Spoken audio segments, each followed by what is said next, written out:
It was Monday morning, and we were sitting at the kitchen table after finishing breakfast. I was sipping my coffee while reading the newspaper when my wife said, "Chad, could you put the newspaper down?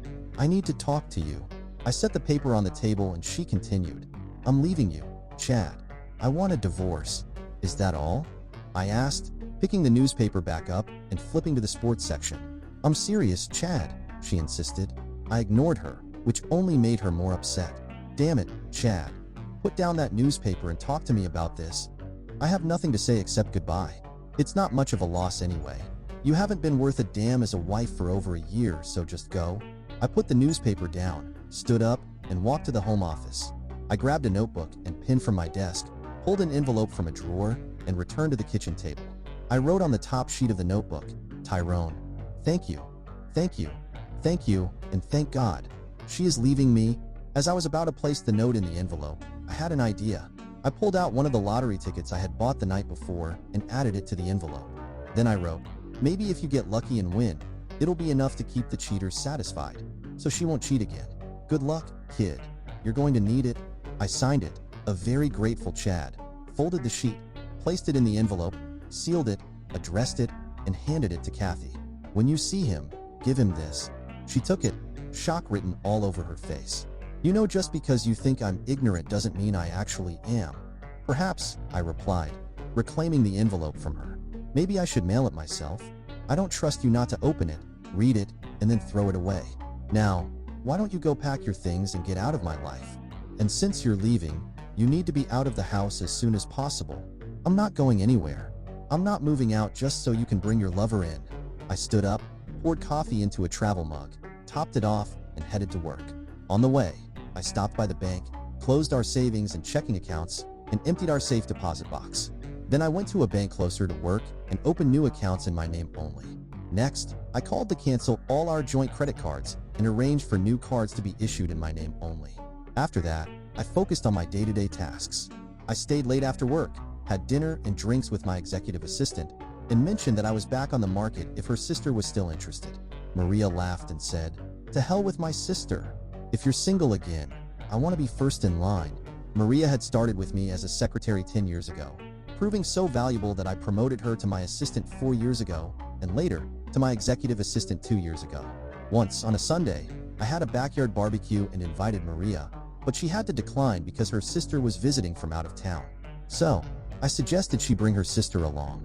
Tara was a very busty, attractive blonde, and on Monday, Maria told me with a laugh that Tara had a crush on me. I chuckled and said, "Never mention it to Kathy. She can be, and sometimes is, insanely jealous." Now Maria was saying she was interested in me, and I had never realized she could feel that way. "All right," I said jokingly, "then Tara moves to second place, and you can take first." "I'm not joking at all, boss. I'm dead serious. I want to give it a try." "Maria, you might not agree when you hear what I have to offer." "What exactly?" "She wants a divorce, so I'm leaving it to her and her lover. I have no idea what their schedule might be." "Her lover? She slept with the guy about a year and a half ago, and I think she finally decided that a few days a week with him isn't enough. So she's going full-time?" "How long have you known?" "A year and a half. I knew almost from the day it started." "How did that happen?" "A friend of mine saw her going into a motel room with a man and called me. I hired a private detective to follow her for a week, and he got me all the information I needed." "A year and a half, and you did nothing about it? What was I supposed to do? Get angry and turn my life upside down? In this state, divorce is no fault. Everything would have to be split in half, and I'd have to sell the house and split the proceeds with her. I'd have to give up the pool, the hot tub, my woodworking shop, and the 3-car garage and move into some apartment. No thanks." I decided to just ignore it and let her cook for me, do my laundry, and keep the house clean. How could you be around her knowing she was cheating on you? You'd be surprised how quickly love can turn to hate, and then hate turns into indifference. I can't believe a healthy guy like you could go a year and a half without sex. Who said anything about going without sex? As long as Kathy was offering, I was taking. The frequency did decrease somewhat though. I didn't touch her on the days I knew she was with him. Other than that, the only change was that I stopped making love and just had sex. Do you have any idea why she did it? No idea, but he probably wasn't the first. You think she had other lovers? I can't know for sure, but what I do know is that in the 10 years we've been married, she fell into a certain mood 4 times, as far as I can remember. For a time, she acted the way she has for the last year and a half since she got involved with this guy. It's just a guess on my part, but I'd almost bet that the other times were for the same reason. If she hadn't been seen and I hadn't been alerted, I would have taken her recent mood as just another one of those women's things. Maybe I'm wrong in my thoughts, but it doesn't really matter. I know for sure about this affair, and that's all I need to know to understand she's a cheater. What are you going to do now? Wait for what? To see what she plans to do. Now she's on her own. I emptied the bank accounts, canceled all her credit cards, and told her to get out of the house. She wanted a divorce, so I decided to leave it up to her. Since she doesn't earn enough to support herself and pay a lawyer, she'll have to get money for a lawyer from her lover, and I don't know if he'll give it to her. I assume they discussed this before she hit me with it, but I have no way of knowing. I'm just saying, if you're really interested in me, you'll be involved with a married man who has no idea how long it will take before he gets divorced. You're thinking about this the wrong way, Chad. How so? If she files for divorce, she'll be in control. You'll be served, and that could be bad. You have no idea what she might do. They might order you to leave the house and give it to her pending the hearings. What if she files and claims mental and physical cruelty and gets a restraining order keeping you away from her and the house? You need to set the pace, boss. You need to be in the driver's seat. Make her react, not the other way around. Besides, you'll be helping me a lot. Helping you? How? If you're going to wait and let her file, what if she doesn't? What if her lover doesn't give her the money for it? That could put us in a position of adultery, and she could use that against you in the future. You say she cheated, and she says, so what? You did too. If you file, you're stating that from your perspective, the marriage is over, and what you do from that point on is none of her business. Legally speaking, you'll still be married until the divorce is final, and being with me would technically still be considered adultery, but no court will hold that against you. If it doesn't start until after you've filed for divorce from Kathy, it seems I need to stay away from you until either you or she takes legal action. If we wait for her, it could take years, or maybe just a week, but it would be under her control. If you file, you could meet with a lawyer early tomorrow and serve Kathy by Thursday.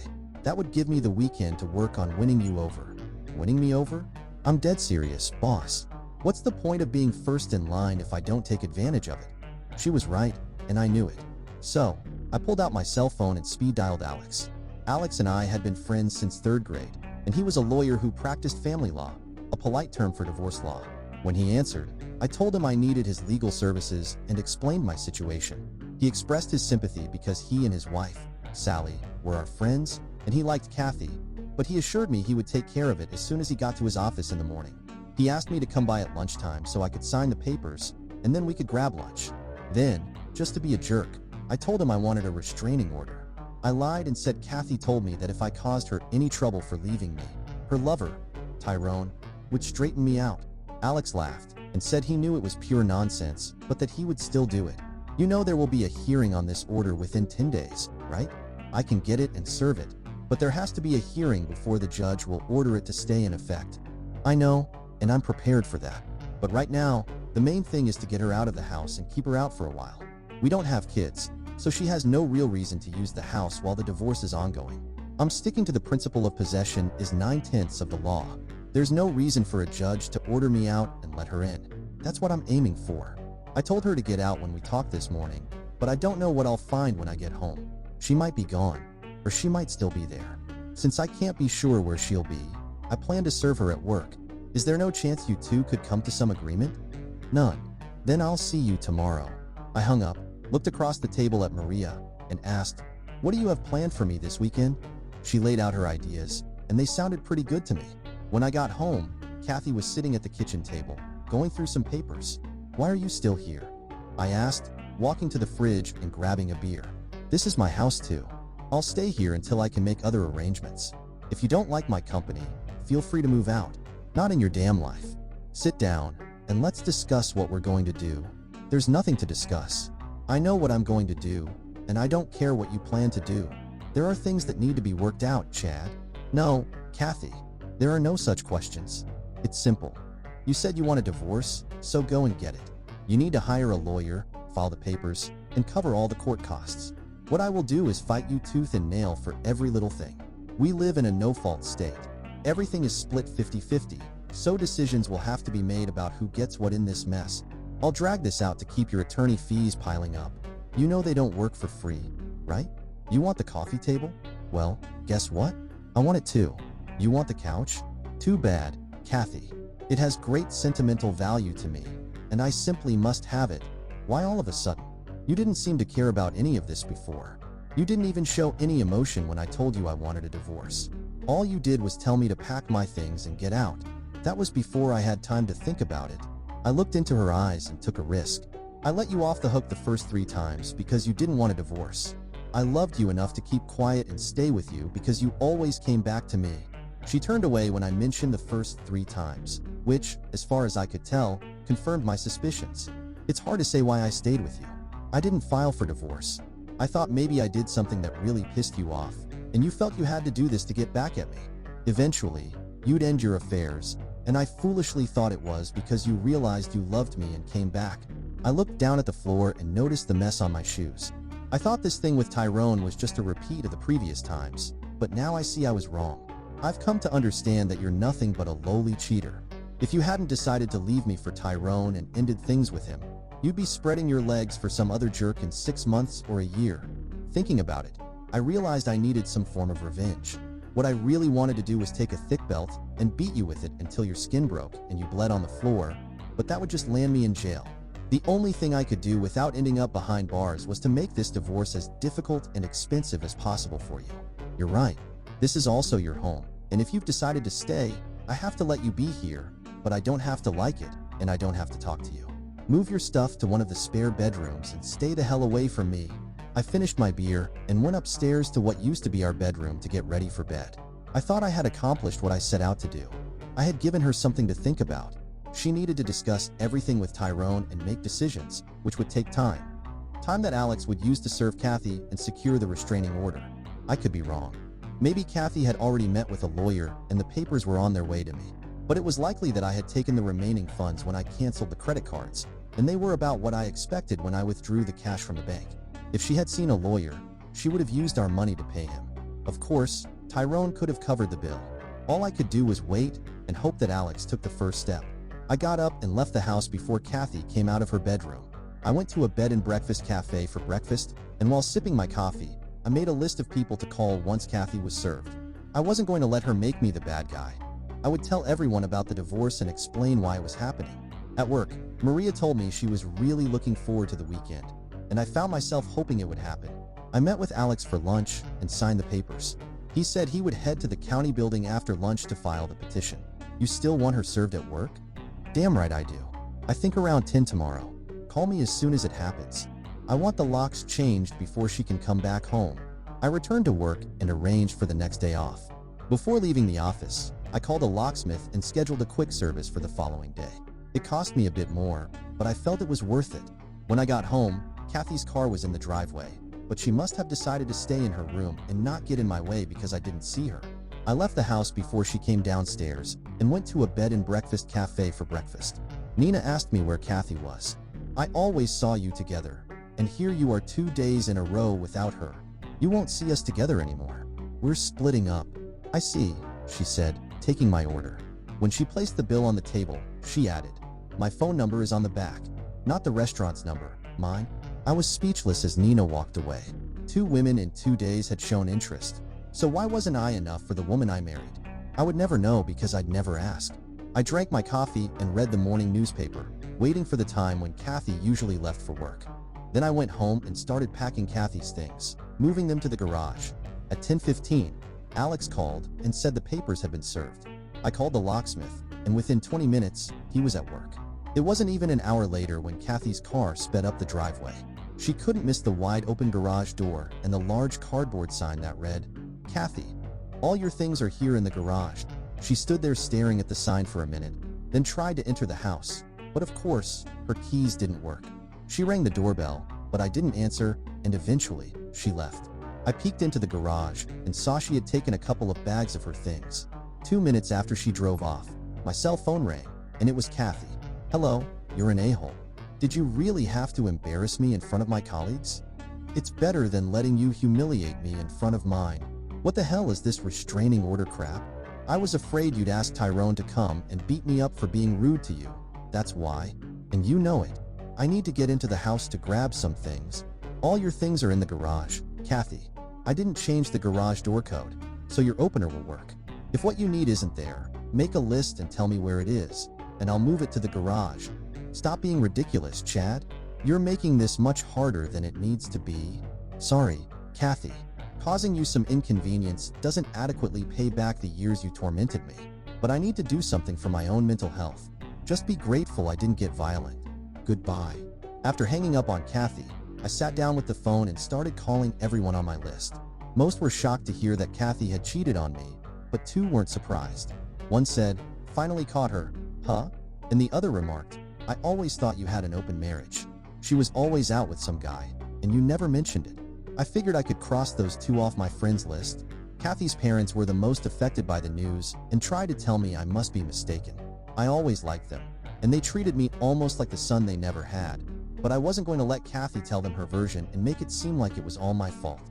If I let that happen, they would think poorly of me, and I didn't want that. After dealing with the calls, I went through the house one more time to gather Kathy's things, then made myself lunch. I had just finished eating when the guys from Aries Security arrived, clearly not trusting me in the slightest and having no doubt that Kathy would violate the restraining order and try to break into the house. I decided to install a security system, complete with cameras, after Kathy's actions. On Thursday at work, I told Maria that we were ready to go for the weekend. She smiled, clearly excited. "Tomorrow night, dinner and dancing to start with," she said, returning my grin. When I got home, Kathy did exactly what I expected. She took some of her things and then broke into the house through the connecting door from the garage. The kitchen was a disaster. Plates and glasses were smashed all over the floor, and in the living room, several lamps were broken. But what made me smile was the sight of her pulling all my clothes out of the closet, piling them on the floor, and then she peed on them. All of this was recorded, showing not only that she violated the restraining order but also acted maliciously and destructively. This was evidence I could use at the restraining order hearing. I called Alex, and he contacted the police. They arrived, took a report, and snapped some photos. The next day, Kathy was arrested at work and taken to jail. She was fingerprinted, photographed, and brought before a judge, charged with violating the restraining order and willful destruction of private property. To my surprise, the judge set a hearing date and released Kathy on her own recognizance. Despite the chaos, my date with Maria was fun, and we scheduled a second date for Saturday. That too went well, and on Sunday, we enjoyed a lovely picnic together. On Monday, there was a hearing for the restraining order. When the judge saw the security camera footage, he not only made the restraining order permanent, but also ordered me to replace all the destroyed items, pay for the dry cleaning of my clothes, and cover the cost of cleaning the bedroom. He gave her 10 days to comply or face jail time for contempt of court. Just to be a jerk, I hired the most expensive cleaning company I could find to do the job. To my disappointment, Kathy managed to get the money to do everything the judge ordered. I never got to see Kathy jailed for contempt of court. The next 2 weeks passed, and Maria and I met often, but nothing more happened beyond a few kisses, sometimes quite intense, because neither of us felt comfortable since I was still a married man. However, we were slowly approaching the point where things were getting serious. We did not contest the divorce, and it was finalized in 6 months. It was a standard no-fault divorce, with everything split equally. I refinanced the house and bought out Kathy's share. I had been saving money in a separate account for an unexpected round-the-world trip to celebrate our anniversary, and since she didn't know about it, I didn't give her a cent. She also had no idea about the last 2 certificates of deposit I had placed in the safe, which I bought with my last 2 bonus checks. I had one more small victory. Kathy was awarded alimony for 2 years, or until she remarried, but it was set at only $100 a week instead of the $500 she had tried to get. This was unexpected, and Alex told me it was because we were very lucky with the judges assigned to my cases. The judge who presided over the restraining order hearing and the judge who oversaw the divorce were not only cousins who apparently discussed their cases, but they also both had cheating wives in the past. Neither of the judges believed that an innocent husband should be punished for the actions of a cheating wife. While they adhered to the law, they didn't go beyond what was required. Whatever Kathy had with Tyrone clearly wasn't that great, as 7 months after the divorce was finalized, she was living with her parents. 8 months post-divorce, I found myself at a bar in the Hilton, enjoying a beer and a steak sandwich for lunch. That's when someone took the stool next to me and asked, "Can I buy you a beer?" I turned to see my ex-wife's former lover. Curious, I invited him to continue. He signaled to Agnes and ordered us both a beer. After she brought them, he took a sip and set his glass down, staring at it for a few moments as he began peeling the label off the bottle. A small pile of label bits formed in front of him before he spoke. "I didn't mean to screw things up for you," he said, still not looking up. "The night I met her, she wasn't wearing any wedding rings, so I had no idea she was married. She definitely wasn't acting like a married woman. She was at Bud's bar with a group of girls she worked with, and when I asked her to dance, she agreed. I bought her a drink, and she invited me to sit with her and the other girls. We danced 3 more times, and when I asked her out, she agreed. I quickly fell head over heels for her, and within a month, we were having sex whenever we could manage to meet up. Initially, we had to use motels since I was living with 2 roommates, and one of them was always around. We couldn't go to her place either, as she claimed she lived with her disabled mother, which also explained why we couldn't see each other more often. She said she could only go out when someone else was available to look after her mom. Eventually, I got my own apartment, so we didn't need to rely on motels anymore. Even though our meetings were irregular, I was in love with her and was planning to propose. I intended to buy a house big enough for the 2 of us and her mother. But just before I could pop the question, a guy I knew asked me why I was dating a cheater. I was ready to confront him when he revealed that Kathy was married and had a history of infidelity. It turned out she had cheated on you with his brother 2 years prior, and when her husband found out, he ended things with her. At first, I found it hard to believe, but then I received your letter. I sat on it for a week before confronting her, and she broke down in tears. She claimed she didn't love you, portraying you as an abusive drunk who physically beat her and tormented her emotionally. She insisted she hated you but was afraid to leave, because you supposedly threatened to track her down and kill her and anyone she was with.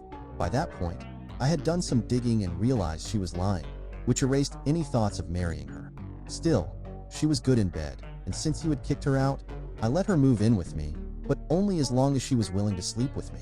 Everything was fine until the divorce was finalized and she began talking about marriage. That's when I ended it. My parents had split up because my mom cheated on my dad. He got custody of me, and she later remarried but was caught cheating on her second husband. She married a 3rd time and cheated again. I firmly believe in the saying, once a cheater, always a cheater. So I made it clear to Kathy that as long as she was okay with a friends with benefits arrangement, we were fine, but nothing more. About 3 weeks later, I came home from work to find she was gone. He took another sip of his beer and said there were rumors that I had known all along about our affair. He asked why I didn't divorce her immediately. I shrugged and replied, "You said it yourself. She was damn good in bed." I decided to let things be, enjoying the sex and the fact that there was someone to cook, clean the house, and do the laundry. I probably would have stayed in that arrangement if she hadn't mentioned leaving and wanting a divorce. He took another sip and added, "I never thought I'd say this, especially to you, but I miss having her in my bed." He finished his beer, stood up, took something out of his pocket, placed it on the counter, and pushed it toward me. "What is this? The lottery ticket you gave me?" I asked, surprised. "It's a winner. This is your half." He handed me a cashier's check for a substantial amount, a very, very large amount. "I waited to give it to you so you wouldn't have to split it with her in the divorce. See you around." And just like that, he left.